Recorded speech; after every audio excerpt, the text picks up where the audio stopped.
Oh god, Dane. I'm obsessed with researching broken strats, team comps, builds, classes, and yes, characters in RPGs.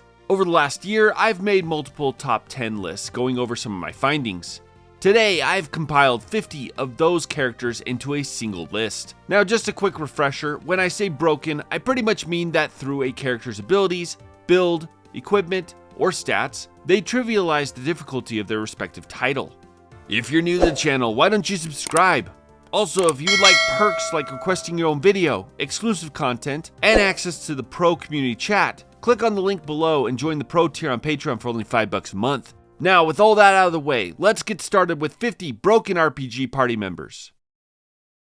Grandia 2 has an insane exploit that is commonly used by players to defeat higher level enemies. This is achieved by setting a single player with the taunt ability, loading them up with defensive boosts and auto regen, then defending while all the other players get in free attacks. Now, if speedrunning isn't your thing though, might I also suggest looking at Millennia's late game ability, Spellbinding Eye. Spellbinding Eye has a 100% chance of paralyzing any enemy in the game. This includes the final boss. By paralyzing your enemy, you essentially buy yourself free turns to do whatever you want. All in all, this is the single most broken ability in the entire Grandia series. In the original Trials of Mana, there was a spell glitch that allowed players to bypass the cast time. Because of this, Angela became the strongest character in the game. Her only problem stemmed from MP management and how squishy she was. In the remake, almost all of these issues were addressed, leaving Angela not only the best character in the game, but the most broken as well. Now, which class is most broken on her is a tricky question. It's really a toss-up between Runeseer and Magus, but in the end, I chose the Magus class. Magus isn't only Angela's best-looking class overall, it's also the class that learns the single best AoE spell, Ancient Curse. Different abilities and exploits which cut the cost of mana or allow Angela to regain MP easily make her a spell-spamming machine. Once you have the Obsidian Power Chain ability, Angela can infinitely spam Ancient Curse. This just straight up makes everything in this game, including the final boss, an absolute cakewalk. And although this isn't class specific, thanks to the remake's new dodge mechanic, avoiding damage is much easier, making Angela's squishiness a moot point. Fire Emblem, or Fire Emblem 7, the Blazing Blade, as it is known pretty much everywhere else in the world, has a host of broken characters. But as is tradition, when you reach Eliwood's chapter, you are given a pre-promoted knight named Marcus. Now, this is nothing new, we've seen these knights in many of the other Fire Emblem games. But then you realize that Marcus starts out with incredible stats and has some of the best growths in the game. Not only that, but Cavalry are the single best unit type and Spears are the best weapon type, which Marcus is maxed out on. This horse-riding tyrant can solo all 20 chapters easily, and if players would like a challenge, I'd suggest not using him. All in all, Marcus is incredibly strong and was thrown in to make sure the game wasn't too hard for players. The next speedrun is an incredibly popular one with nearly 300 active runners, and that is Final Fantasy VII. Now, the any percent glitchless run ran at about 6 hours for quite a while, and the game has been nearly optimized for the speedrun. Many of the strategies have changed over the years, but one has stayed pretty much consistent since its inception. And that is the Tifa Power Soul strat. A speedrun of this game uses a bunch of different strategies, with the main gimmick being the use of grenades to do damage and strategic use of limit breaks. There's also the incredibly important enemy skill, Big Guard, which casts barrier, magic barrier, and haste on the entire party. If you can make it past the run killer, that is Demon Gate, and make it past Cosmo Canyon, you can get Tifa Lockhart's mid-game weapon, the Power Soul. This weapon is found at Mount Nibble, and man, is it an amazing exploit. Power Soul's damage doubles when Tifa's HP is in critical. It quadruples if she has the status effect, Death Sentence. And you want to know the craziest thing? Both of these effects stack. So if a player equips Tifa with Power Soul, keeps her HP in the critical, and casts Death Sentence on her, Tifa will reach endgame damage numbers from that point forward. Using Death Blow, she has a chance of hitting for 9,999 damage, as long as the hit to her accuracy doesn't cause her to miss. Overall, Tifa, along with Big Guard, is what makes the second half of Final Fantasy VII speedrun even remotely possible. Skies of Arcadia is an RPG gem lost to the Dreamcast and GameCube. This adventure follows a crew of pirates which includes a healer and support mage by the name of Fina. Now, Fina is dead useful throughout your entire playthrough, wielding healing magics that allow your other party members to focus on damage. But where she really starts to get broken is when she attains the ability Lunar Light. Lunar Light revives all allies, cures all status elements, and fully heals everyone. And here's the catch: its MP cost is relatively small, making it easy to use multiple times in a challenging battle. Yuri is the main protagonist for both Shadow Hearts and Shadow Hearts Covenant. In the first title, he's pretty busted if you abuse the Fire Fusion's strength stat and the Mind's Eye. In the second title, Yuri truly becomes a god. Early on, using the same strategy as the first game with the Fire Fusion will give you a mid-game boss slayer. But late game, using the third form of the Earth Fusion, Neomon, and Yuri's Final Fusion along with the Mind's Eye will break this title. On top of this, Yuri's Final Fusion has a screen wiping attack that covers the entire battlefield. So yeah, he's crazy strong. It should be mentioned that with his other fusions, Yuri can also cover roles like healer, buffer, mage DPS, and so on. But you'll want him as a physical attacker to get his full potential. An unspoken rule for most RPG class systems is that if the class is called hero, it's a broken class. Case in point, Ichiban's default class in Yakuza Like a Dragon. There's really nothing this class can't do. First, it's an awesome support with the ability to buff the attack of your entire party, or revive fallen party members for a small amount of MP. Second, it's a damaging machine. In boss battles, Ichiban's hero class's Bat Breaker moves absolutely obliterate them. Against mobs, Mega Swing can easily take out an entire group, making him insanely useful in random encounters. To sweeten the deal even further, Ichiban's final weapon, the legendary Hero's Bat, has an electric aura. Electric Aura is so broken in the first title that it was nerfed in subsequent ones. With the combination of Bat Breaker skills and the Electric Bat, Ichiban will deliver the highest possible damage in the game. Overall, if you're wanting to build Ichiban optimally, then stick with his very first class hero. Super Robot Tyson OG Saga Endless Frontier has an incredibly unique battle system. It plays out in 2D arenas where the player strings together combos from one of their 4 party members. Now, there are a lot of useful party members to choose from, but the well-endowed Princess Kaguya is easily the best. Kaguya possesses the skill Miracle, which casts the single best attack buff in the game, along with Guts, Drive, Excel, Gain, Luck, and Predict as well. It's not just the best self buff in the game, it may be one of the best self buffs in RPG history. This easily turns Kaguya into the strongest character in Endless Frontier, and there's just no contest. Baten Kaitos Origins has an incredibly unique card-based battle system. In Origins, you have 3 party members who all share a pool of cards in order to attack. Now, this makes individuality in this title a little difficult. The only thing that really sets the party members apart are EX combos. If you select specific cards in a row, the party members can perform an EX combo. Sagi, the main protagonist, happens to have an endgame spammable EX combo that can destroy almost any boss in the entire game while also fully healing himself. In order to pull it off, you need 3 specific endgame cards, and then you only need your basic attack cards. So it is pretty easy to pull off multiple times in battle. That is, if the enemy lives through it. One of the most impressive RPG speedruns to watch is that of the any % glitchless original versions of Pokemon. It's incredible how simple yet complex this run is. The entire speedrun is contingent on the male Pokemon Nidoran and its final evolution Nidoking. What's amazing about this Pokemon is that you can have a Nidoking immediately after beating the first gym leader. Now, there are a few tactics at play here to manipulate this game and its required fights. Nidoking's crazy stats and attacks can handle much of the first few battles. The biggest trick, though, comes towards the latter half, when you reach Celadon City and can purchase Accuracy X items. You see, Accuracy X is a one-time use item that makes the Pokemon have perfect accuracy. This works across every attack, including the low accuracy attack Horn Drill. This combination one-shots nearly every Pokemon from this point forward. The most interesting part of this run comes towards the end. The Elite Four are challenging in a regular playthrough, so using a single underleveled Pokemon makes it even worse. Lorelei and Bruno go down fairly easy, but Agatha and Lance are a whole different story. Lance ends up being a late game run killer as its Gyarados Hydro Pump can kill Nidoking if it crits. If you get past that though, Ice Beam takes out the rest of the dragon types. After that, you Horn Drill your rival to oblivion and you have a current world record of 1 hour and 44 minutes. The Tales series is no stranger to broken protagonists, but the most broken of all is the demonic babe Velvet. Velvet's mystic arts are incredibly fast and absolutely devastating, and with the right combo set up, she can infinitely combo any enemy that isn't resistant to stun.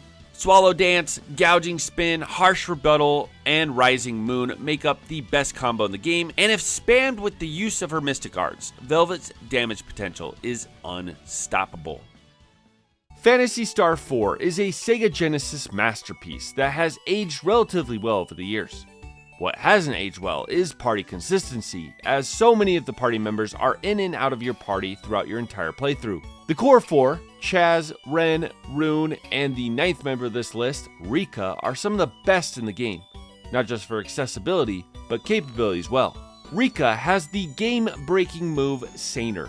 Saner increases the agility of your party, which makes them attack before the enemy and improves their evasion. The crazy part is that Saner's effects can stack and last until the end of the battle, making it possible to max out your party's agility during hard boss fights. As if that wasn't enough, Rika has the highest natural agility of any party member, can heal, and has the 3rd highest attack stat. All in all, she's irreplaceable during your playthrough. Final Fantasy Type 0 isn't a game that comes to mind for most Final Fantasy fans. Its niche place in the community has left it relatively obscure. In Type 0, you choose from a class of mercenary students. You control one with 2 others as AI partners.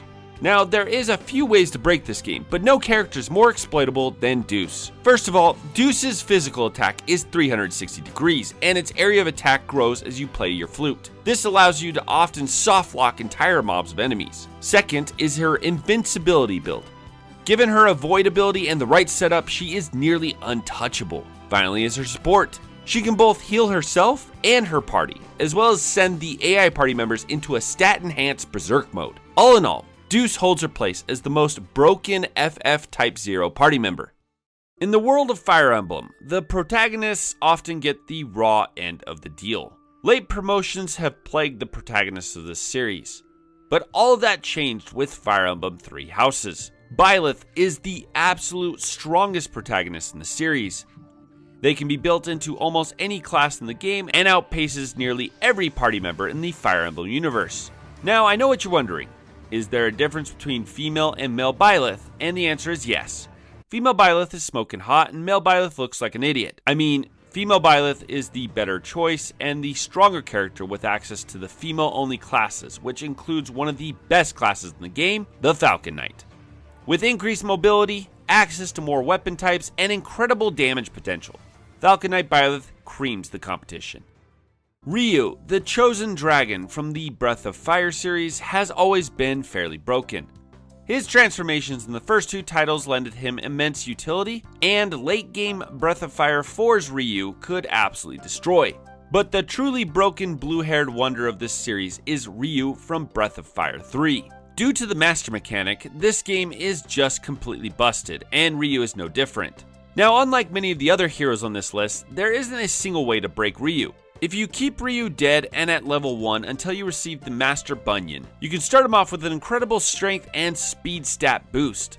Toss him on Deus in the late game and you have a physical powerhouse. Mage Ryu is probably the worst of the 3 builds, but it's still viable. The final build is meant to boost his AP, which is sorely needed in order to spam his Dragon Gene transformations. Either way you look at it, if you can get him on a master early on, Ryu will grow into an absolute beast. Final Fantasy XIII has a progression problem that pretty much makes it impossible to break party members until they leave Cocoon in the late game. Once there though, there are a few standouts, but no one hits quite like Vanille. First of all, Vanille's poison ability and summon are incredible, and with the right strategy, absolutely wrecks the enemy. But the main reason she's broken is her death spell. Vanille is the only saboteur who gains the ability to instantly kill enemies, and this has been used to farm Final Fantasy XIII's biggest baddie, the Adamantoise. The strategy begins with her bringing out her summon to incapacitate the Adamantoise, then using a team of saboteurs, spam debuffs and the death spell until your roughly 8% chance hits. Sure, it's somewhat of a gamble, but one that can work pretty regularly if done right, and can easily level max your party in the latter half. Trails Through Daybreak was recently released in the West, and with it came an entirely new cast of characters in the Zemuria saga. Now, the Trails series is no stranger to busted characters. You have Fi's evasion in the first Cold Steel games, Joshua's incredible casting in S-Craft in the Sky Duology, Tio's versatility in Trails from Azure, or more recently, Rishia's well-rounded godlike abilities in Reverie. All of this is to say that broken characters aren't unique. But what is unique is a defensive ability that makes your team practically unkillable. Rosette has the ability Cobalt Curtain, which if cast increases the defense, cast guard, and gives everyone in the circle an overshield. These shields take the place of HP and are there until the enemy dishes out enough damage to break them. There is another party member who has a similar ability, but what makes Cobalt Curtain so useful is it's cheap to use. All one has to do is slap on a bunch of speed cords and spam Cobalt Curtain, and there isn't a single enemy in the game that can take your party down. This especially works well with Van's tanking and aggro abilities. The 7th Saga is it's a broken game. It's incredibly difficult and confusing in its layout. Being able to choose your character at the beginning shapes your entire playthrough. Now, there are a few different routes you can take, but one of the ways to make the game's difficulty obsolete is to choose or recruit the wizard Vusu. Vusu has an ability called Elixir. Elixir stores all HP and MP to a single target. The crazy part is that Vusu's MP cost is deducted before he casts Elixir. So if cast on himself, it's entirely MP free. The Elixir spell essentially makes you unbeatable, unless an enemy can one-shot you or your teammate. Legend of Dragoon is an interesting title when it comes to party members. It has action commands built into its battle system called additions, and because of this, player ability can increase the effectiveness of a party member. This is the case for Meru. Meru's final addition has a 600% damage multiplier, making it one of the highest damaging moves in the game. But that doesn't necessarily break the game. What actually does is the speed stat. Legend of Dragoon, like many titles on this list, overlooked the single most abusable stat in this genre, speed. Meru is the fastest character in the game. What does this mean? Well, speed determines how many turns a character can take. So if Meru's speed is 100 and the enemy's is 50, she'll attack twice for every one attack the enemy performs. Given the speed buffing equipment found throughout the game, and Meru will be able to attack 3 times before most enemies and bosses can attack. Practice her final addition enough to land all 6 blows, and you will absolutely destroy any challenge in Legend of Dragoon. I backed Eiyuden Chronicles nearly 5 years ago and was happy to finally play it. This love note and low-key sequel to the Suikoden series was a dream for someone like me. In Eiyuden Chronicles, you can recruit over 100 heroes to join your retinue. Now, there are a lot of amazing characters in this cast, Lamb being one of my favorites. But no one is as broken as Momo. Momo is a mage whose self-buffed magic stat not only makes him statistically the best character in the game, but also allows him to dish out the most damage of any character in this title as well. The only thing that Momo needs is MP. As long as this magical girl impersonating scientist has that, he's able to screen wipe anything and everything the game has to throw at you. Breath of Fire is no stranger to straight up busted characters. I've already mentioned Ryu and Pico in previous videos, which you can check out on my channel page. But I have yet to mention the destructive mage Blue, also known as Deus. Blue is a hidden party member in Breath of Fire 2 that can be recruited as soon as you have access to the well. What's crazy is that at this point in the story, your party members will be in their early 20s, while Blue is level 35. Now, of course, levels will catch up, but that's alright. Even with your party members powered up with shamans, Blue still outpaces them in stats. Not just that, but she has access to all the offensive spells by level 39, and her special ability heals her HP to full health. Her stat growths are ridiculous, and all in all, she's just straight up a broken mage. Star Ocean, like Dragon Quest, also has its fair share of broken characters, but one type has always stood out as the most busted of them all, and that's the long-range DPS. Maria from Star Ocean Till the End of Time manages to be the single most busted party member in the series for that very reason. Not only does Maria have great AI and can tank hits, but she has an incredibly abusable attack called Scatter Beam that melts bosses from afar. It's possible to not only take down any boss in the game within minutes, but also do it without receiving a single hit. The crazy part is that she's pretty much broken from the moment you get her. Once you synthesize her weapon into the best pistol in the game, you can never go back. Cait Sith and Vanille are known for having instant death strategies that one can abuse, but neither of them come close to the absolutely absurd exploit of Selfie's The End. There are a dozen ways to manipulate this attack into appearing, and it insta-kills every boss aside from the undead. Now, one of the most reliable strategies for spamming this attack was on the original PlayStation, which, if you open the lid of the console, the game will glitch and enemies will not attack, but the ability to scroll through Selfie's limit abilities will be intact, ensuring that the end hits every time without the enemy attacking you. In order to regularly get the end to appear, don't just have Selfie at low health, but give her a minimal status ailment which will increase its chances of appearing. Trails of Cold Steel's 4 titles have a major power creep issue, one that makes this series one of the most exploitable RPGs I've ever played, and it's amazing. I already covered the evasion mechanic in my previous list, but I didn't quite dive into the Harem King himself, Rean Schwarzer. Rean is a busted protagonist, and just so happens to be busted for different reasons in each installment.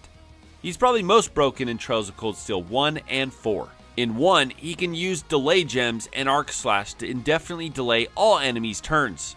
Spamming arc slash can make almost every battle a cakewalk. This was fixed, kind of, in the later titles, but by Trails of Cold Steel 4, Rean has his Ogre mode, which is the best single buff in the series, incredible stats and crafts, but what really pushes him over the edge is his absolutely broken Brave Orders, specifically Divine Song and Dark Moon. Both of these orders take away casting time for the party and raise his ATS. Since Arts users are completely busted in games 3 and 4, if you're using party members like Emma, Muse, or Crow, then paired with Rean, you have the most broken strat in the final entry of this amazing series. Oh, and he also always gets endgame specific broken equipment as well. Final Fantasy Rebirth is the most recent title in the series, and it's been fun to watch different game-breaking strategies come out of its deceptively deep combat system. Almost every character in this title is useful, but one has consistently broken the endgame of both Remake and Rebirth, and that character is Aerith. Aerith is your main magic DPS, and while magic is entirely busted in this title, that isn't why she's on this list. The main ability that tips Aerith towards the broken category is her ATB and magic ward spells. Both of these abilities cast a ward on the ground, and if a party member stands in it, they will receive a unique buff. Magic ward allows you to cast a spell twice. MP conservation, especially in the hard mode arena battles, is key. So being able to cast a spell twice, let's say Quikaga, not only melts bosses but conserves your MP as well. Aerith's ATB ward coupled with Yuffie's Brumo form is a game-breaking combination that not only makes you invincible, but gives you infinite ATB as well. Etrian Odyssey is full of exploitable classes, some with good artwork. But going back to the OG title, one of the craziest decisions I've ever seen in a video game was to make the medic one of your best damage dealers. I'm not kidding here. Referred to as the combat medic, the medic's passive that boosts his attack is the highest in the game. Once it's fully leveled, your medic will gain a 3x boost to its attack. Throw on a maxed out Caduceus skill and you have a support unit that outperforms your frontliners. This passive was nerfed in subsequent titles, but remains in the HD remaster. The HD remaster also improved the medic's support abilities on top of all that. Healing Touch now acts as a full party heal at level 3 instead of a 40% heal at level 10. And I would be remiss not to bring up the medic's Immunize skill that, if fully buffed, reduces all damage by 60%. Boosted, this resistance can reach 85%, making your team nigh unkillable. Overall, the Etrian Odyssey medic may be the single greatest healer in RPG history. There are no shortage of broken characters in Vanillaware's masterpiece tactical title, Unicorn Overlord, but I think that anyone who's played the game will agree that Selie the Shaman is easily one of the best. The Shaman is a debuffer whom, unlike most other party members, can fit into nearly every party formation in the game. Now, all of her debuffs are useful, but the Shaman truly becomes broken when she gains the Dustbound Staff and its insane ability Sandstorm. Sandstorm casts Blind on all enemies. Blind is one of the best debuffs in the game as it not only guarantees a miss from every enemy, but it can't be countered by True Strike. This means that Selie alone breaks the enemy's formation, allowing, say, a counter team to easily eliminate the enemy. Like I mentioned, there are many other broken characters, but few are broken all by themselves. What can I say about Yuna from Final Fantasy X that hasn't already been said? There's the obvious broken strategies, that of being able to summon monsters whom have their own health bars and abilities, as well as being the only true healer in the party. Diving deeper though, there are just so many ways Yuna breaks this title. First of all, most enemies can be indefinitely delayed by Valefor's sonic wings, meaning that they will be unable to attack until Valefor is dismissed. Then there's the endgame summons, which each breaks the game in their own way. Anima has the highest attack power and innate ability to break the damage limit. This means that without having to grind for special items, Anima can surpass the 9999 damage limit to do straight up outrageous damage. Then there's the Magus Sisters, whom also possess the damage limit break but also have an attack that hits 15 times, dishing out some of the highest damage in the game next to Wakka. Finally, there's Yojimbo, who can be manipulated into using Zanmato, an instant death attack that works on every single enemy in the game. This works perfectly on any enemy that doesn't have a phase, such as Penance, the hardest boss in the game. I would be remiss not to mention Yuna's Celestial Weapon, which is the easiest to obtain of all the endgame weapons. This weapon combines the 1 MP skill with the damage limit break to make her a devastating mage, even without her summons. Recruiting Glenn in Chrono Cross is a hard choice as it asks you to do something Surge, the protagonist, would never do. But if a player is willing to give up on Kid, then they will obtain one of the best party members in this title. Glenn not only has insanely high attack, defense, accuracy, and HP, but if equipped with his ultimate weapon, the Iron Lancer, he becomes the best green innate in the game. Seeing as green innates make up some of the best party members, this is saying a lot. If paired with Surge, he has the double tech X Strike, which will devastate enemies and bosses alike. Since you have to use Surge anyway, there's really no reason not to bring Glenn along for the ride.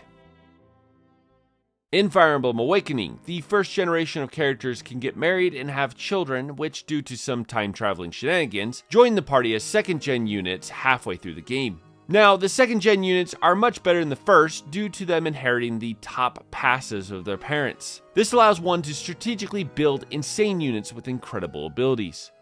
But one child unit stands above the rest, and that unit is Morgan. Morgan is the child of the player's custom character Robin.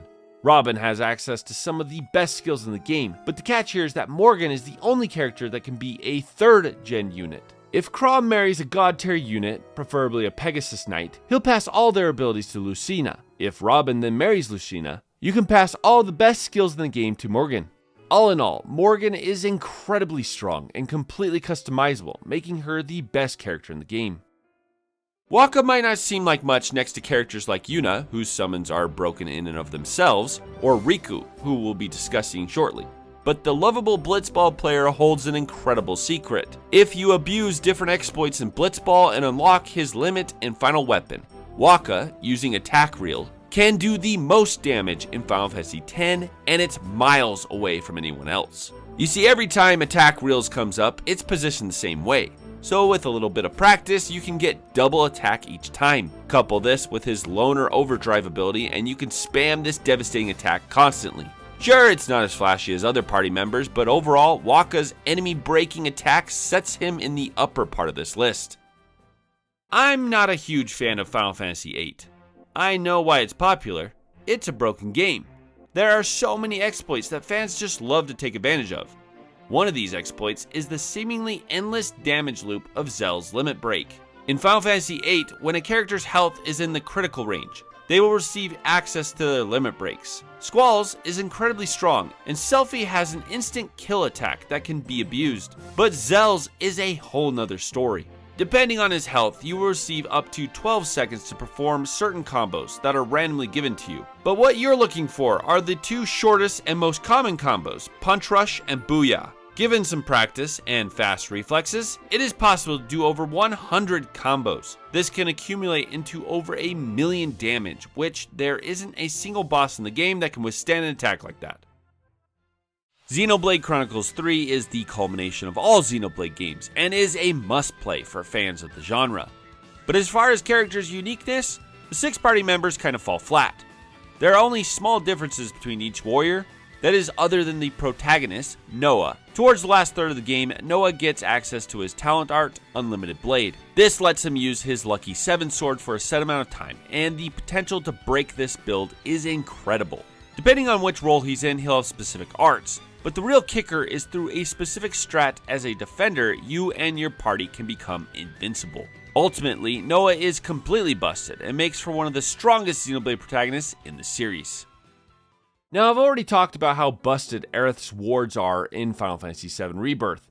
What I haven't delved into is just how insane Yuffie's exploits are in this title. Yuffie is a devastating party member whose doppelganger abilities pretty much breaks combat. If built towards a magic DPS and with doppelganger active while being boosted by Arcane Ward, Yuffie can dish out the most damage of any character, period. Not just that, but if you use her Brumo form with Aerith's ATB ward, Yuffie becomes unkillable. And that's not hyperbole. She cannot be killed with this combo, and as her ATB will constantly be charging, if you give her the right materia, she can charge the ATB of your entire party, turning them into boss-destroying machines. At the end of the day, Yuffie is one of the best characters in the game. Casty's Concoct skill from Octopath Traveler 2 is the be-all, end-all skill. It heals, restores BP, increases attack, inflicts devastating debuffs, the best of which would be poison, and, well, pretty much does everything. Casty is the best character in the game, and will enable any other party member to be god tier in the process. Taking in a game's context is important to identifying its limitations, then deciding which character helps break those limitations. In Final Fantasy IX, there is a 9,999 damage cap, which is reached by endgame via two methods. One is leveling an equipment, or two, abilities. Quina not only has the lowest MP costing 9999 damaging ability in Frog Drop, but obtaining her blue magic by devouring enemies gains you the best abilities in Final Fantasy IX as well. In the mid game, if you eat a zombie well, you'll gain level 5 death. Go back to Gizmlock Grotto and easily one-shot Grand Dragons, the second hardest random battle in the game, until Freya, another awesome character, has killed 100 dragons and can now damage for 9999 with Dragon's Crest. Besides that, if you know which enemies to use it on, level 5 death stays relevant. On top of that, you have Mighty Guard, which in the late game casts Shell and Protect. Its animation is long, which gives your party a chance to heal if you have auto regain. Bad Breath, which despite its low accuracy is absolutely devastating when it hits. There's also Angel Snack, which is a party-wide remedy. Magic Hammer can be used to deplete Osmos's MP. This causes AI to wig out and can completely shatter the most difficult boss. Auto Life makes your party unkillable, and Night might be her single best ability. It casts sleep on everyone with perfect accuracy. If your party has insomnia, then you can easily sleep block enemies and bosses who are immune. And finally, abusing Limit Glove early on with Auto Life allows Quina to one-shot every early game boss all the way to Disc 2. Don't sleep on Quina. Xenoblade Chronicles party member AI is atrocious and will utilize every character suboptimally. This means that which party member the player decides to manually control is incredibly important, and there is no argument over which party member is the single most broken character to control. Melia is the love-struck princess of a dying race. She's also a staggering mess of game-breaking strategies. First of all, Melia has the ability to softlock enemies by abusing the instant topple art combination, Spear Break, and Starlight Kick. This alone sends her to the top of the list, but she still brings more to the table. Her discharging spells allows her to complete chain attacks, maxing out their damage, and using an exploit, Melia can sleep then knock high-level enemies off a cliff on the Bionis knee, giving you access to late-game weapons and skill books. Yeah, Melia is crazy. Final Fantasy XV is a busted game, and not always in a good sense. Of the broken Final Fantasy titles, I'd say that it falls in third place right behind Final Fantasy II and Final Fantasy VIII. Now, I could talk about the main character Noctis, who is absolutely busted if you abuse Warp Strike, but I'm actually going to talk about Prompto.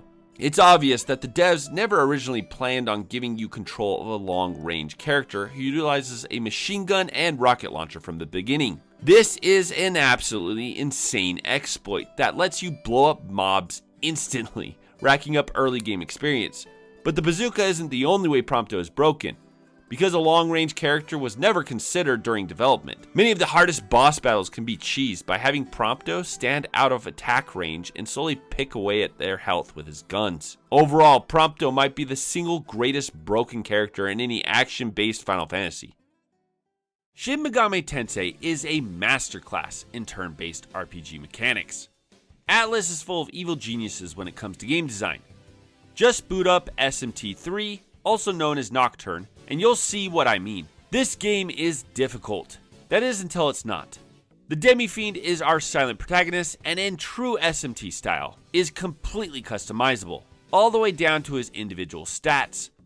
Now you could make him into a mage, which would give him good elemental coverage, but the best build for the late game is his physical build. If you prioritize strength, agility, and vitality while picking up skills like focus, might, endure, and the single best physical attack in the game, Frykugel, in the end game you will be one-shotting bosses or clearing mobs in a heartbeat.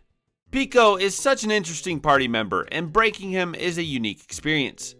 In Breath of Fire 3, you can assign a master to your characters. Upon level up, this will determine their stats. There are dozens of masters that create some game-breaking characters, but there is one that is almost wholly unique to Pico. Fall is like a unicorn bartender or something, and any character that is assigned to him will receive HP plus 4, power plus 1, defense plus 3, intelligence minus 3, and agility minus 3 upon level up. Now, most party members won't benefit from this. The increase in HP is great, but the agility drop ultimately isn't worth it, as you will already be 15 to 20 levels up at this point, and have already built specific stats within your characters. That is, other than Pico. You see, Pico is a mid-game party member, and you receive him at level 1. Normally this would be a major issue. Level 1? But with the Master System, Pico is a blank slate, and you have many options. Slap him on Fall immediately and leave him there for most of the game, switch him over to the Bunyan in the late game for increased attack, and you have one of the greatest tanks in RPG history. Pico will be insanely slow, but his counter rate will be through the roof, and his increased HP and defense will make him nearly untouchable. If you throw him out in the front, he'll not only be a damage sponge, but will counter for some of the highest damage in the game. In Octopath Traveler, you have a merchant named Tressa. Now, Tressa alone is a top tier character, but given the subclass Runelord Tressa becomes an absolute god. Not only will she become one of the highest damaging characters in the game, but she makes all your other party members broken as well. Transfer and Rest make for a BP battery capable of building up boost points for insane enhanced attacks. Abusing hired help and the runes of the Runelord will turn the other mages in your band of travelers into DPS machines capable of doing 25 to 85k per attack. Mastering Sidestep along with the above strategies will give you one of the most broken characters in the game. The Persona protagonists all share the same potential for breaking the game. They are the only ones who can switch out personas, thus making them completely customizable and in turn completely broken. But after looking through each title, I think Joker takes the cake. Do you want an insta-kill build using Alice? Or perhaps you want an unkillable team with Maria? Or maybe you just want to be an incredible DPS with Yoshitsune. Building up your ranking with Carlene and Justine will get you the ability Special Treatment. This allows you to buy personas, and with a little bit of grinding, you can have a late game persona very early on. Either way you look at it, Joker is one of the most broken RPG protagonists ever. Final Fantasy Tactics isn't known for being a balanced game. Not only are some of the class combinations like Monk, Knight, Ninja, or even the ever-broken Calculator Caster just ridiculously busted, but you also receive some pretty broken story characters join your party as well. One of these that seems so outrageously broken that many speculate he was a mistake is Thunder God Cid or Alandu. Cid has the character-specific class Holy Swordsman. This gives him all the skills and abilities of the Holy Knight, Dark Knight, and Divine Knight classes. If that isn't enough, given the Excalibur sword which comes with auto haste, he'll be casting some of the best spells, all while dashing around the battlefield, outpacing the enemy. From the point you receive him until the end game, Cid will absolutely destroy your experience, unless your goal is to walk through this game without any challenge. The Dragon Quest series is no stranger to broken characters, but its newest installment, Dragon Quest XI, may have one of the most abusable party members in this beloved title's history. Aerith is the late game DPS of DQ11 and manages to put out the highest damage possible in the game. Look it up. People have found some crazy ways to push his damage even higher. The main reason for this is his late game builds and the correct setup. In order to do the most damage, it'll take 3 turns of setup. In this strategy, you'll have to oomph him, hit the enemy with the status effect, and have Aerith use his multiplier skill. If all of this is done and you've given him the best knives in the game, then Aerith will one-hit any boss. It's actually insane to watch this combo come to fruition. Sure, it's tedious and sometimes won't work, but when it does, it's so satisfying. In Xenoblade Chronicles X, a severely underrated title that is almost entirely responsible for the creation of Legend of Zelda Breath of the Wild.